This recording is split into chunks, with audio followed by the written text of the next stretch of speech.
Hello दोस्तों, हिमाचल योद्धा classes में आपका स्वागत है। तो कल हमने क्रिया की कि क्रिया क्या होती है, क्रिया के भेद किए। आज हम करेंगे वाच्य। ठीक है, क्या करेंगे? वाच्य। कि वाच्य क्या है? वाच्य क्रिया का रूपांतर यानी परिवर्तनशील, जिसमें परिवर्तन हो जाए। ठीक है, जिसके द्वारा यह पता चलता है कि वाच्य में कर्ता की प्रधानता होता है, जो करने वाला होता है उसकी प्रधानता होती है। ठीक है, तो पहला है कर्तृवाच्य। तो क्रिया के उस रूप को रूपांतर यानी वो बदल देता है। कर्तृवाच्य कहते हैं जिस वाक्य में कर्ता की प्रधानता होती है, जिस वाक्य में कर्ता का बोध होता है कि करने वाला, यानी कर्ता की प्रधानता का बोध होता है। जो काम करने वाला जो करता है वो मेन होता है, उसमें उसकी प्रधानता का बोध यानी उसकी प्रधानता का पता चलता है। संक्रामक और आक्रामक दोनों वाच्य से बनता है। ठीक है, संक्रामक भी हो सकता है और आक्रामक भी हो सकता है। जैसे राम आपने दूध पिया। ठीक है, तो प्रधानता, कर्ता की प्रधानता बता रहे हैं ना कि दूध किसने पिया? राम ने। तो राम क्या हुआ? ये कर्ता, ये प्रधानता का ये बोध बता रहा है। ठीक है, इससे पता चल रहा है कि राम ने दूध पिया, तो राम हुआ इसमें प्रधान। ठीक है, सीता गाती है। कल मैंने बताया था कि अगर क्वेश्चन किया और उसका आंसर आया तो क्या है? वो संक्रमक है। ठीक है, अगर नहीं आया तो अक्रमक है। सीता गाती है, सीता क्या गाती है? अगर लिखा होगा सीता गाना गाती है तो संक्रमक था, तो ये क्या? सीता गाती है, अक्रमक। मैं स्कूल गया। ठीक है, मैं स्कूल गया तो क्या है? ये संक्रमक है। आगे है कर्मवाच्य। क्रिया के उस रूपांतर को कर्मवाच्य कहते हैं जिसे वाक्य में कर्म की प्रधानता का बोध होता है। यह वाच्य सक्रामक क्रिया से बनता है। यह वाच्य, ये मिसप्रिंट हो गई, यह वाच्य जो है संक्रामक क्रिया से बनता है। ठीक है, संक्रामक क्रिया से। जैसे लेख लिखा गया। ठीक है, लेख लिखा गया।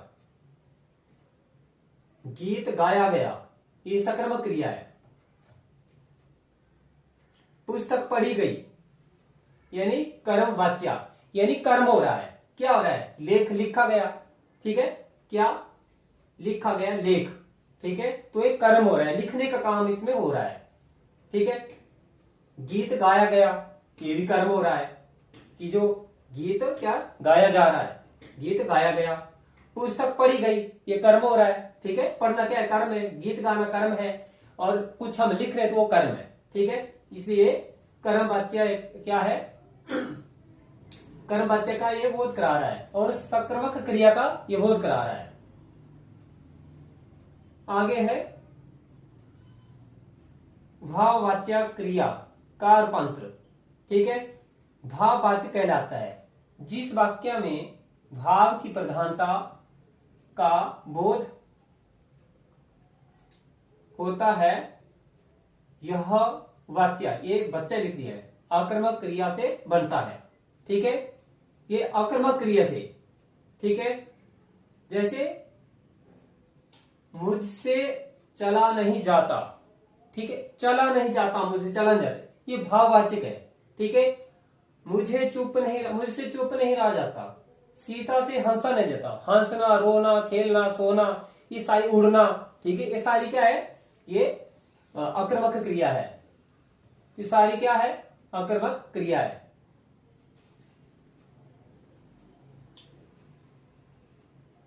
अब करते हैं काल।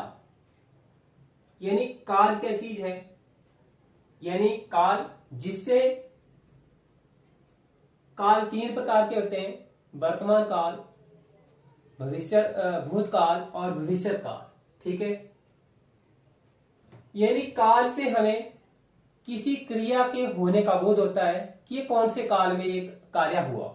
ठीक है, ये वर्तमान में हुआ या भूतकाल में हुआ है या आने वाले काल में, भविष्य काल में होने वाला है। तो काल क्रिया के जिस रूप से उसके करने या होने के समय का पता चलता है। ठीक है, क्रिया के होने या करने के, या जो हम काम कर रहे हैं, जैसे मैं अभी पढ़ा रहा हूं तो इससे समय का पता चल रहा है कि मैं दिन में पढ़ा रहा हूं या रात में पढ़ा रहा हूं, तो इससे क्या है कि समय का बोध हो रहा है, समय का पता चल रहा है। ठीक है, काल के 3 भेद है, वर्तमान काल, भूतकाल और भविष्य काल। तो वर्तमान काल, वर्तमान काल में क्रिया के निरंतर चलती रहती है। जैसे मैं पढ़ता हूं, मैं पढ़ रहा हूं, ठीक है, मैं 2 वर्षों से पढ़ रहा हूं। ठीक है, तो वर्तमान काल के भेद जो है 5 भेद है। वर्तमान काल के 5 भेद है। तो सबसे पहले वर्तमान काल का जो पहला जो भेद है वो है सामान्य काल। इससे रिलेटेड आपसे इस तरह से भी पूछा जा सकता है कि यह पढ़ रहा है, तो ये कौन सा काल है, यह पढ़ रहा है। ठीक है, तो इस तरह से क्वेश्चन आपको एग्जाम में देखने को मिल सकता है। जैसे सामान्य वर्तमान काल, यह पढ़ता है, थोड़ी मिस्टेक है, यह पढ़ता है, तो ये क्या है, सामान्य है। ठीक है, तात्कालिक वर्तमान काल, यह पढ़ रहा है, तत्काल, ये पढ़ रहा है। ठीक है, तात्कालिक यानी तत्काल यानी उसी समय, ठीक है, जब वो बोल रहा है, पढ़ रहा है, तात्कालिक वर्तमान काल। पूर्ण वर्तमान काल, मैं पढ़ चुका हूं, या मैं खेल चुका हूं, मैं खा चुका हूं, मैं सो चुका हूं, मैं परीक्षा दे चुका हूं, ये कौन से है, ये है आपका पूर्ण वर्तमान काल, यानी क्रिया जो कार्य है वो हो चुका है। ठीक है, यानी वो काम जो खत्म हो चुका है।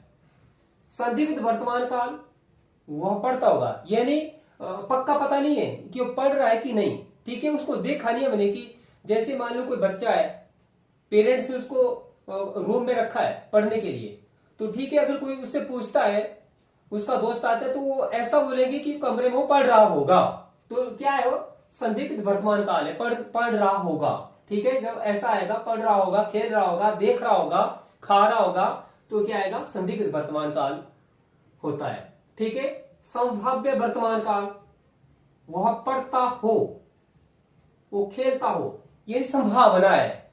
ठीक है, ये क्रिया के होने की संभावना है। ठीक है, हुई नहीं अभी। ठीक है, ये संभावना है जिस काम की, कि वर्षा हो सकती है, आज वर्षा हो सकती है, बादल छाए हुए वर्षा हो सकती है, ट्रेन जा सकती है, यानी पक्का नहीं, संभावना, संभाव्य वर्तमान काल है। तो वर्तमान काल के 5 भेद हमने पढ़े। अब इसके बाद भूतकाल का, यानी हम जो भी अपने विचार व्यक्त करते हैं दूसरों के सामने, तो या तो हम क्या करेंगे, वर्तमान काल में बात करेंगे, या फिर भूतकाल में करेंगे, या भविष्य काल में करेंगे। हाँ, विचार प्रस्तुत करेंगे, या तो लिखकर करेंगे, ठीक है, या संकेत के माध्यम से, ठीक है, या बोलकर। ठीक है, तो ये भूतकाल की बात हो रही थी। भूतकाल में क्रिया की समाप्ति का बोध होता है। यह इसके 6 भेद है। अगर पूछा जाए वर्तमान काल के कितने भेद है, तो 5। अगर भूतकाल के भेद पूछा जाए तो 6 है। ठीक है, इसमें क्या होता है कि क्रिया के होने की समाप्ति का बोध होता है, और वर्तमान काल में निरंतर चलती रहती है। तो सबसे पहले हम क्या करेंगे, सामान्य भूतकाल, सीता गई। ठीक है, ये क्या है, सामान्य भूतकाल है, सीता गई यानी चले गई हो। ठीक है, यानी क्रिया के सीता गई है, यानी हो चुका है काम। ठीक है, पूर्ण भूतकाल, सीता गई थी, सीता गई थी, ये है पूर्ण भूतकाल।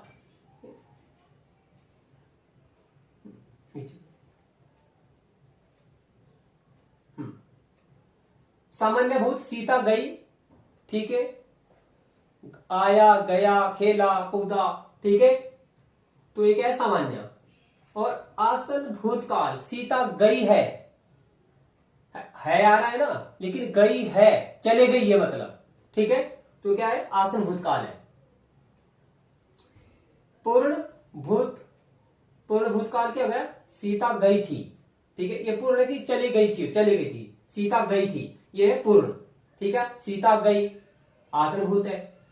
अपूर्ण भूत, सीता जा रही थी, ये अपूर्ण यानी जा रही हो, लगातार अभी पहुंची नहीं है, जहां भी हो जा रही है, गांव जा रही है, शहर जा रही है, वो पहुंची नहीं है। सीता जा रही थी, सीता खेल रही थी, सीता खा रही थी, सीता बातें कर रही थी, तो ये अपूर्ण भूत यानी वो लगातार वो कार्य क्रिया जो चल रही है। आगे संदिग्ध भूतकाल, सीता गई होगी पक्का नहीं है, यानी कल्पना कर रहे हैं कि गई होगी वो या नहीं भी गई होगी। ठीक है, संदिग्ध भूतकाल। आगे है हेतु मदभूत, सीता जाती यानी हेतु है, ये क्रिया जो है होने वाली है लेकिन हुई नहीं है। हेतु मदभूत है, सीता जाती। ठीक है, आगे है भविष्यत काल में होने वाली क्रिया को भविष्यत काल कहते हैं। ठीक है, यानी भविष्यत यानी आने वाला जो हमारा समय है। ठीक है, जो आने वाला समय है उसको भविष्यत काल कहते हैं। ठीक है, कि मैं जैसे आप लोग किसी भी एग्जाम की तैयारी कर रहे हैं तो आपका जो सपना है कि मैंने पुलिस में होना है, मैंने डॉक्टर इंजीनियर कुछ बनना है, तो वो क्या है, वो आपका आने वाला समय है, वो है फ्यूचर, भविष्यत काल। क्रिया का बोध भविष्य काल से होता है। इसके 3 भेद है, वर्तमान काल के 5, भूतकाल के 6 और ये जो आपका भविष्यत काल है इसके 3 भेद है। तो 3 कौन से, सामान्य भविष्यत काल, राम पढ़ेगा। ठीक है, ये थोड़ी मिसप्रिंट है, सामान्य राम पढ़ेगा। ठीक है, भविष्यत काल है, पढ़ेगा लेकिन अभी पढ़ा नहीं है, पढ़ेगा भी।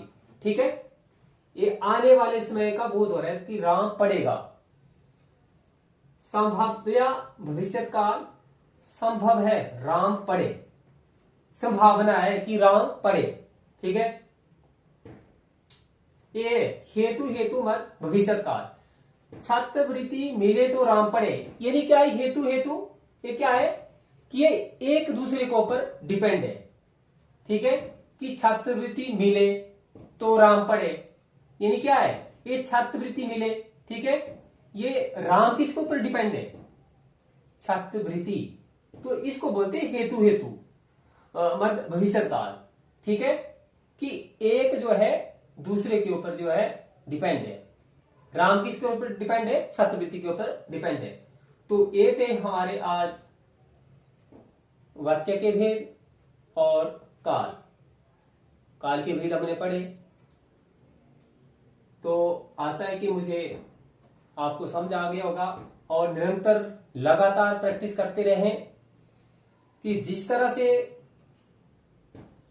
कछुआ जो है अपनी धीमी चाल से चल के जो है मंजिल हासिल कर लेता है, और कछुआ के जो खरगोश होता है वो थोड़ी देर दौड़ता है, और थोड़ी देर दौड़ने के बाद इतना भागता है कि वो हांफ जाता है, वो अपने लक्ष्य तक नहीं पहुंचता है। तो खरगोश की तरह नहीं भागना है, आपने जो कछुआ है उसकी तरह से निरंतर धीमी चाल से जो है आपने लगातार अभ्यास करते रहे और सफलता आपके कदम अवश्य चूमेगी।